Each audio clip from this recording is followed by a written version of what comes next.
Welcome to FiceFilm. Today we will be diving into the 2010 American superhero film, Iron Man 2. Warning, this video contains spoilers. Enjoy!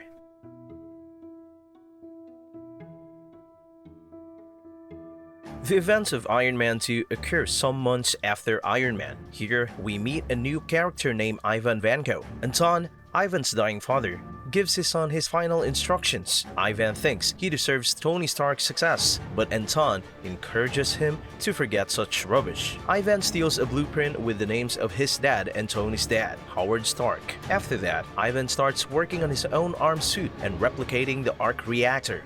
Tony Stark argues that he has effectively resolved the question of world peace by creating the Iron Man suit, and has thus become a champion of world peace. To the public's delight, Tony Stark reopens the Stark Expo to showcase all latest inventions that will benefit the world, having used his Iron Man armor to bring about a negotiated peace treaty between the major superpowers of the world. Tony's ambition comes true as he flies into the expo as Iron Man and makes an impressive debut, establishing his status as the new face of international peace.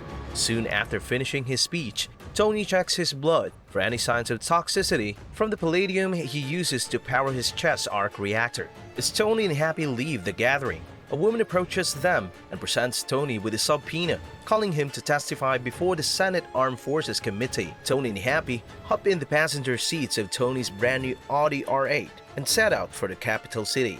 The following day, during a Senate hearing, Tony's comedy distracts from the reality that the government has classified Iron Man as a weapon. Senator Stern takes Colonel Rhodes' words on Iron Man's creation out of context. The CEO of Hammer Industries, Justin Hammer, is present as Tony gives a rebuttal showing that he is Iron Man and will not part with his suit since he does not want indentured servitude. He hacks the committee's computers to show that various attempts at copying the Iron Man suit are failures. North Korea's is top-heavy and false. Iran's crashes and explodes, and Hammer spins 180 degrees at the waist and severs the pilot's spine.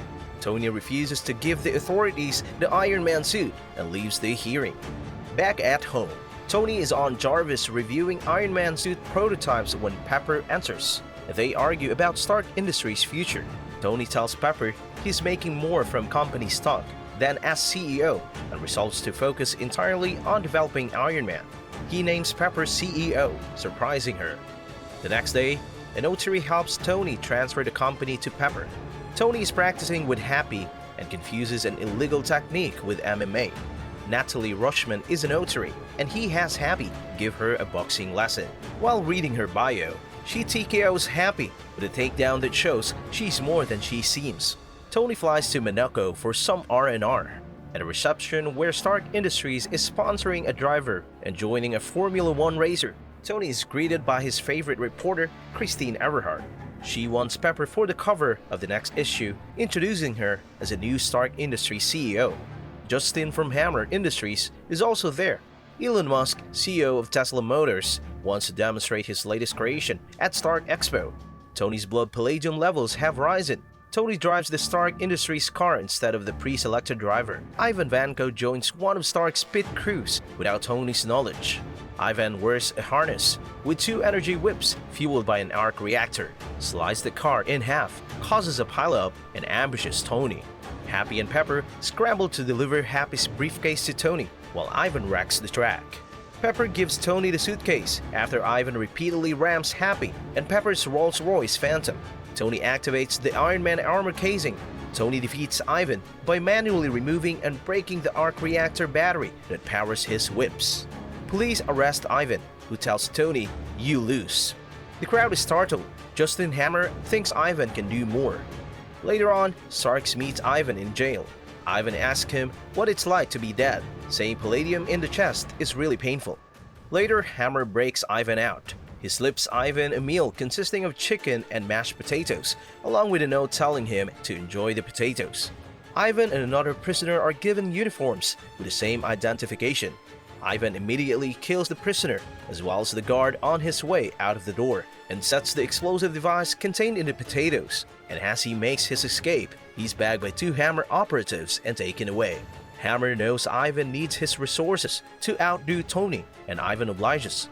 Hammer then hires Ivan to build armored suits based on the existing designs. On the flight home, Tony and Pepper watch Senator Stern's tirade against Tony on the O'Reilly factor.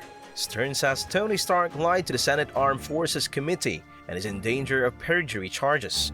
Stark told the Senate that other countries and Hammer Industries were 20 years away from having anything like Iron Man. However, Ivan made a functional clone of the arc reactor.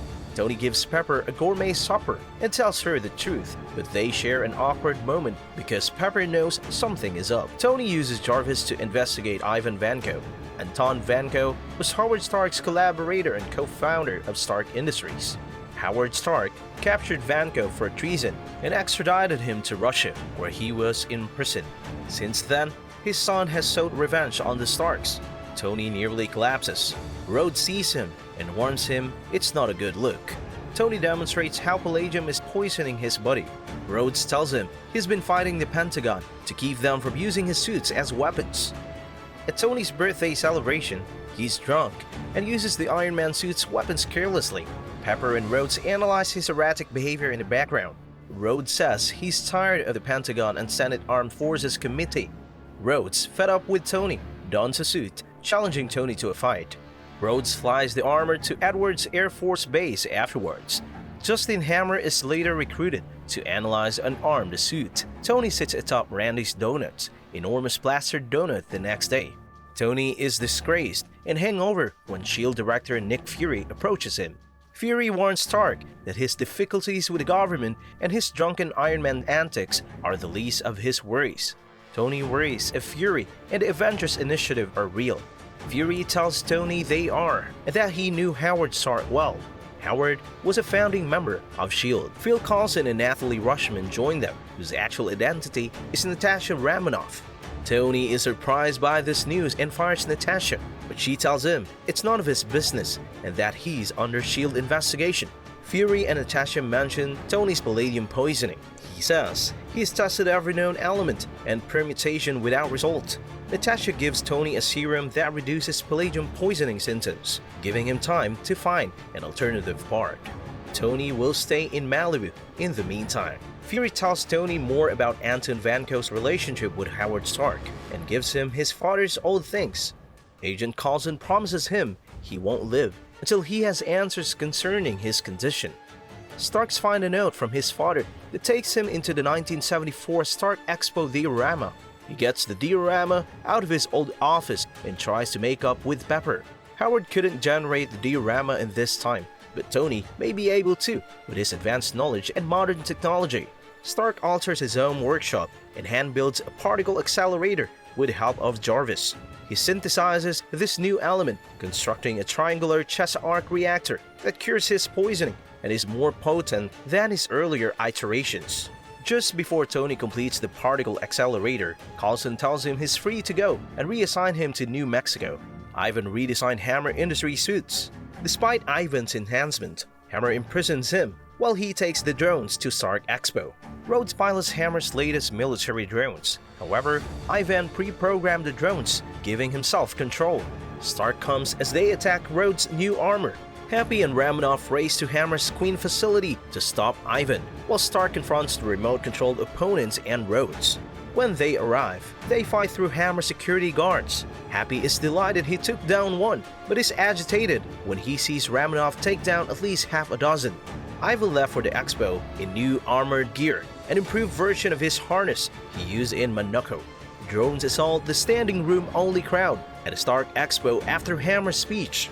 Stark and Pepper arrest Justin Hammer for hiding Ivan as Stark hunts drones. Natasha restores Rhodes' armor so he and Stark can fight the remaining drones. Ivan lands with an updated armor suit and plasma energy whips. Stark and Rhodes use a tactic from their earlier fight at Stark's birthday party, colliding their energy repulsors to create an explosion with Ivan in the middle. Stark saved Pepper as Ivan's armor and drones self-destruct after the maneuver. After landing on a roof, she quits as CEO and kisses Tony, but Rhodes is there. Tony's truth about his heart upsets Pepper. Later on, Fury tells Stark he is unsuitable for the Avengers Initiative, but S.H.I.E.L.D. wants him as a consultant. In the post-credit scene, S.H.I.E.L.D. agent Coulson finds Thor's hammer, the Mjolnir, in a crater in New Mexico.